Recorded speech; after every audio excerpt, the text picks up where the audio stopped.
I am Evangelist Charlotte, and today we are going to be talking about marriage. I know so many people have spoken about marriage. I don't dispute that fact. They have their definitions about marriage. They have ideas about maintaining a good marriage. But today I have some tips to add to their contribution. And so I'm not denying the fact that they have marriage, they have talks on marriage.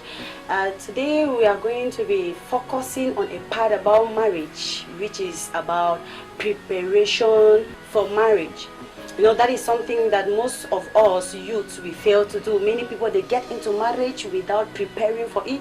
So they used to say failure in preparing is preparing to fail. So we are going to be talking about preparation before marriage. Now you understand that if you want to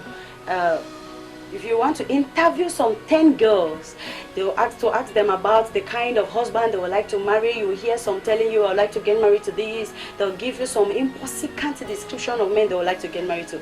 But the question is, are they ready or not? So we are going to be looking about that. Now, talking about being ready for marriage, we are talking about spiritual readiness. We are talking about physical readiness. We are talking about psychological readiness. There are people who are not ready for marriage, not at all. Maybe they think that just the simple fact that they've attended a specific age, to them it is ready for getting married. No, it is very wrong. Even a 12-year-old child can get married as long as that child is matured up here. So number one, the Bible describes marriage or defines marriage to be a covenant between two persons. And for us to prevent this covenant from being broken, we need to prepare at hand. So let us start with the girls. Number one, you want to prepare to get married. What kind of man do you like to get married to? And if you have find out the kind of man you like to get married to, you need to start asking yourself, am I worthy? Am I qualified? Can I be able to bear the strength, the weaknesses the man may bring forth? You must ask yourself those questions. Now, when we talk about preparation, we have number one, physical preparation. You need to learn. There are things that you need to learn how to do. You learn how to cook as a woman. You need to learn how to cook. You know, most of the women we have today who have successful marriages, they are those who grew up with their grandmothers. Why? Because they know how to cook. The grandmother teaches you how to go about the kitchen, how to do traditional meals, not only frying spaghetti, frying rice, frying macaroni and all of that. No, there are men who cannot just take that. There are women who only know how to do these little French stuffs. But let me tell you, you need to go deeply into cooking your traditional meals. That is number one. Number two, your clothing matters. You want to get married and you don't know that your dressing code matters. As a young girl, let me tell you, before you go in for marriage, number one, make sure if you are attaining that age, let your dressing code change. You cannot want to dress as sexy as you think you are, and you think you will attract a God-fearing man. You think you will attract somebody who will just come to you and say, let me get married to you. No. You need to work on your dressing code. Why? Because you are shifting from a singlehood into maritalhood. So you must look at that fact. Now, we are talking about a dressing code. Some people, they want to get married to pastors. Let me tell you, you want to be a man pastor. You want to be called man pastor, man pastor. What kind of dressing code are you putting on? Are you going to be sexy in church? That's not going to happen. So you need to prepare for that. Adjust yourself. Look at your wardrobe. Set some things in order there. Now, number three, we are talking about your friendship, your acquaintances. You want to get married, you are keeping dozens of friends, dozens of boyfriends. You keep nightclubs, you keep outings, everywhere you are there, and yet you want to get married. It is not because you go to nightclub that you think there you will find a husband. Let me tell you, number one, cease from those friends. There are acquaintances you must not keep anymore. There are friends you must not keep anymore. Separate yourself from them and start building up yourself, spiritually building up yourself, morally building up yourself, physically. Strive to be a woman. Now, number 4, we are talking about getting something to do as handwork.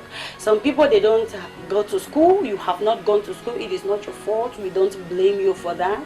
But you will not be contented by saying that since you did not go to school and you don't have anything doing, so you don't have any support to give to the family. That is very wrong. A man respects a wife when he finds that woman who is industrious. Even if you didn't go to school, learn handwork. There are things that you can do that will lead you into that marriage that you so desire.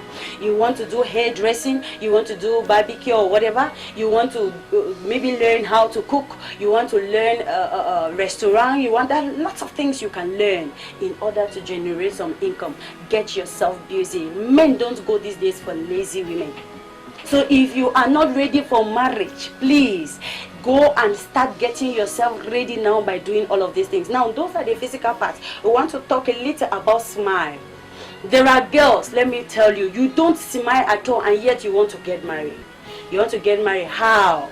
Some people, they frown their faces like down the valley of the shadow of dry bones or something like that. And you are expecting a man to look at you and admire you. No. If that age is coming, if that time is coming, child of God, put a smile on your face. Give a smile. Let your face be bright. It gives a positive impact, a positive image about you. It gives a positive definition about you. So put on that smile. And I'm not saying that you should smile to everybody that comes your way. There are people you must not give your teeth to. So you must know who to smile to and who not to smile to. Now, let us go very quickly to the psychological part, moral part. Now, what I have to say there is very pertinent. Number 1, you need to acquire knowledge. Knowledge on how to build your married home if you get there. Knowledge on how to satisfy your husband's needs when you get there. There are some very born again, some born again children of God, or let me say some born again ladies. They don't think it is appropriate to learn about sex before getting into marriage. Let me tell you, if you don't know it, you are just preparing to fail. Yeah, if you don't know it, you're preparing to fail. Because you cannot think that it is your husband that have to come and teach you how to do this, how to do that, how to do this on bed. It is very wrong. Learn it now. Nowadays, we have so many things that the media has made it possible for us to learn a lot of things.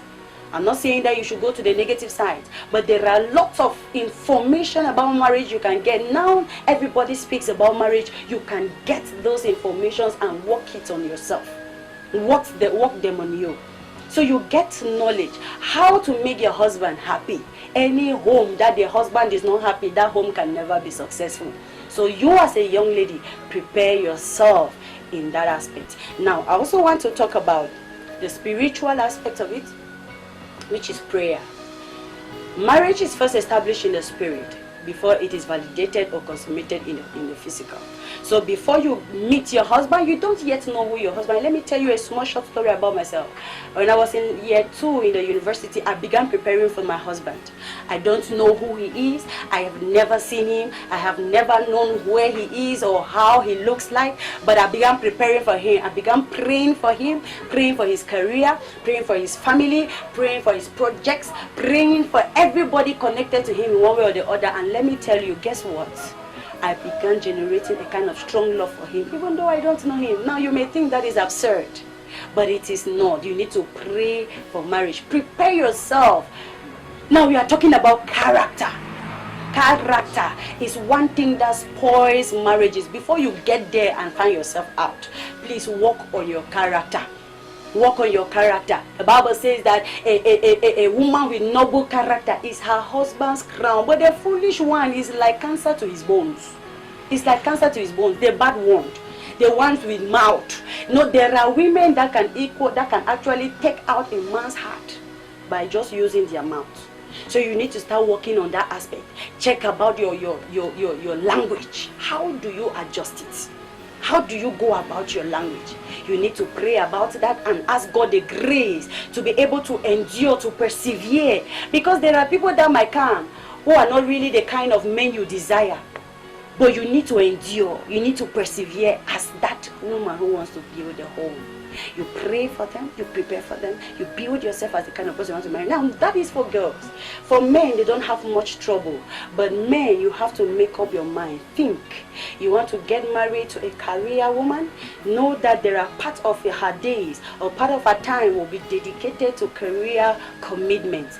Prepare your mind so that you don't leave the poor girl halfway. Will you be able to bear it to the end? You want to, there's some who just want to get married to this kind of kitchen wife. They call them kitchen wives or housewife, only in the kitchen. You don't want them to do anything. Also prepare your mind. Will you be able to bear all the expenses in the house on your own without any quarrel? You need to make up your mind for that. Think about it. So these are all points that you will need to prepare for those that are willing to get married, among others. If you like the video, I'd like you to comment. You can criticize, you can appreciate, you can follow us as well on Facebook, on Instagram, on Twitter, and on YouTube. Thank you very much. Ciao.